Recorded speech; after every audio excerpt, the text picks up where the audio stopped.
दुनिया भर में फसादात, साजिशें बज़ाहिर आम सी बात लगती है, मगर एक शख्स के बयान ने पूरी दुनिया में हलचल मचा दी। एक ताकतवर मुल्क के पावरफुल सरबराह ने अपने कत्ल का खदशा जाहिर कर दिया और कहा कि मुझे मारने की मंसूबाबंदी की जा रही है। सऊदी अरब के वली अहद शहजादा मोहम्मद बिन सुलेमान ने एक इंटरव्यू के दौरान इंकशाफ किया कि मेरे विजन 2030 और अमेरिका के साथ करीबी ताल्लुकात की बिना पर मुझे कत्ल करने का प्लान तैयार किया जा रहा है। MBS के इस बयान ने जहां सऊदी अरब में बेयकीनी की सूरत-ए-हाल पैदा की है, वहीं पूरी दुनिया को भी हैरान कर दिया है। मगर सवाल ये है कि MBS को ये इंकशाफ क्यों करना पड़ा। इससे कबल हम MBS के कत्ल की वजूहात बयान करें, पहले ये जानने की कोशिश करते हैं कि ये सब शुरू कहां से और कब हुआ। सऊदी अरब में शाह फैसल नामी बादशाह गुजरे हैं, जिन्होंने सऊदी अरब की पुरानी रवायात को जदीद सकाफत में बदल कर रख दिया। शाह फैसल का दौरे हुकूमत सन 1964 से सन 1975 तक रहा। बाद में शाह फैसल को अमेरिका और चंद गैर मुल्की अफराद की इमा पर कत्ल कर दिया गया। शाह फैसल को कत्ल अमेरिका से दुश्मनी की बिना पर किया गया,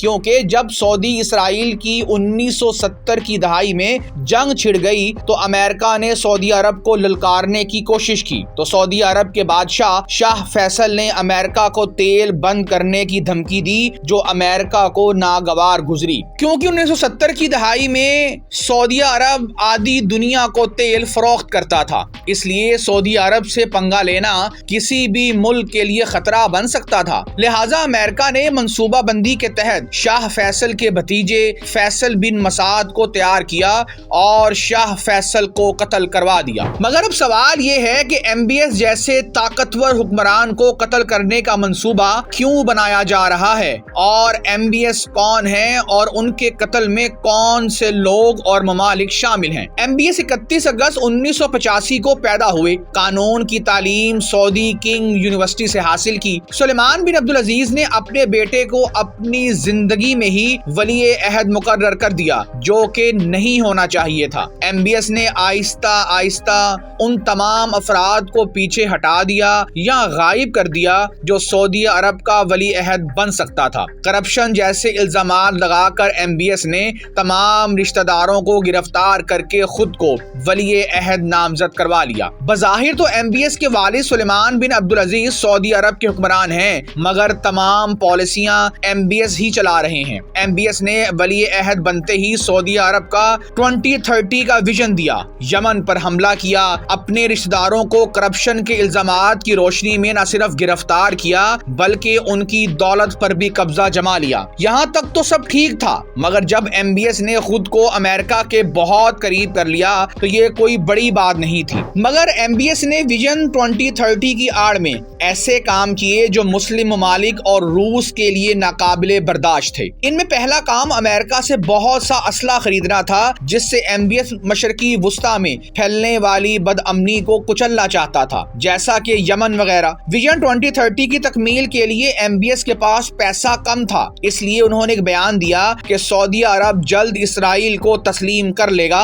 और इसराइल बदले में सऊदी अरब में अरबों डॉलर्स की सरमायाकारी करेगा। जब ये बात इंटरनेशनल मीडिया पर आई तो कोहराम मच गया, क्योंकि सऊदी अरब खुद को तमाम इस्लामी ममालिक का सरबराह मानता है। सऊदी अरब को मक्का मदीना की वजह से भी इज्जत की निगाह से देखा जाता है। अगर सऊदी अरब को इस्लामी ममालिक का सरबराह मान भी लिया जाए तो वही सरबराह अगर इसराइल को तस्लीम करने का ऐलान करेगा तो ये बहुत बड़ी बात होगी। दूसरी तरफ MBS ने बज़ाहिर तो ईरान के साथ ताल्लुकात बेहतर किए हैं, मगर इसराइल को तस्लीम करने और मसलकी बुनियाद पर सऊदी अरब के ईरान के साथ भी ताल्लुकात अच्छे नहीं हैं। तीसरे नंबर पर यमन के साथ कशीदगी भी सऊदी अरब के लिए मुसलसल खतरा है। MBS का विजन 2030 भी اس لیے ہے کہ سعودی عرب میں پیٹرول پر انحصار کم سے کم کیا جائے، کیونکہ سعودی عرب میں پیٹرول کم ہوتا جا رہا ہے۔ اگر اسلامی ممالک کے دباؤ پر سعودی عرب امریکہ کے ساتھ تعلقات کم کرتا ہے تو ویژن 2030 نامکمل ہوگا، جو سعودی عرب کی معیشت کے لیے ایک بہت بڑا چیلنج ہے۔ اس لیے سعودی ولی عہد نے امریکی اراکین کانگریس سے بات چیت کے دوران اپنے قتل کا خدشہ ظاہر کیا ہے۔ پولیٹیکو میگزین کے مطابق محمد بن سلمان نے امریکی اراکان کو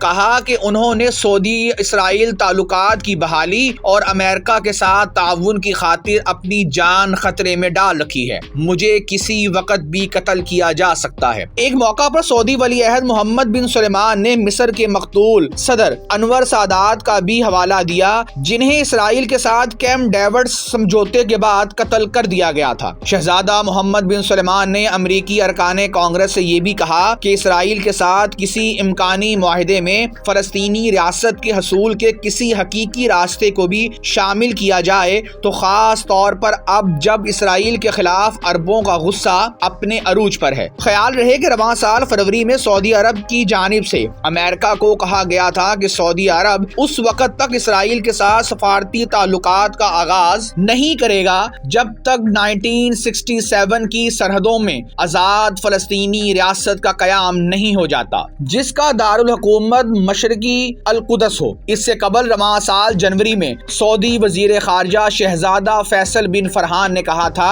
کہ مسئلہ فلسطین حل ہو جائے تو سعودی عرب اسرائیل کو تسلیم کر سکتا ہے۔ انہوں نے مزید کہا تھا کہ سعودی عرب کی اولین ترجیح غزہ میں جنگ بندی ہے، غزہ میں فوری جنگ بندی ہونی چاہیے اور سعودی عرب اس کے لیے بھرپور کوشش کر رہا ہے۔